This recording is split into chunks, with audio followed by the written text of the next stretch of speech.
Политика, а не право, е причината за хаосот во судскиот, па и во обвинителскиот совет. Главните челници на правосудството дозволија целата држава да биде зачудена од нивното однесување. Правната фела е разочарана од случувањата. Еден од нив е адвокатот Сашко Дуковски, кој го коментира како што велика убојското разрешување на Весна Дамева. Правниците во Македонија тивко шепотат за раката на политиката врз судскиот систем, но Дуковски е категоричен.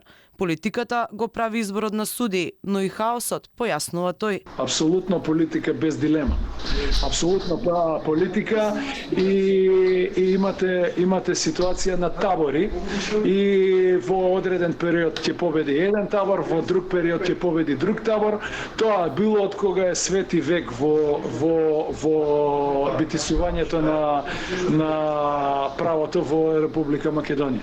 Не можете вие да бидете избрани за судија ако некој не излобира за вас и не можете да напредувате во функцијата повторно ако некој не излобира за вас. Како што беше Дамева избрана со лавини реакции поради незиното претходно работно место и искуство, таа и беше разрешена со уште поголема бура. Таа пред да стане член на судскиот совет беше стручен соработник на судиката Добрила Кацарска во кривичниот суд и без ниту еден ден судиски стаж беше предложена од председателот Пендаровски да седне на главното столче во советот. Ништо поразлично не е ниту со незината претходничка, судиката Павлина Црвенковска, која пред да влезе во советот беше стручен соработник во апелација.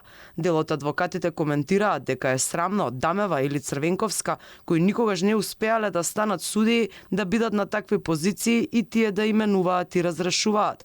Трет ден после разрешувањето на председателката на советот, реакциите и понатаму не стивнуваат.